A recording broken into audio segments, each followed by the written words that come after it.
At the end of a simulation, some are left confused with what the data is trying to tell them. To alleviate this confusion, Fusion 360 provides insights based off the factor of safety, but what to do in the next iteration can be hard to distinguish.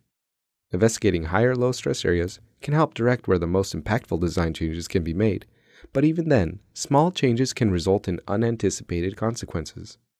The easiest way to understand how design changes affect the performance of designs is to compare iterative results side by side.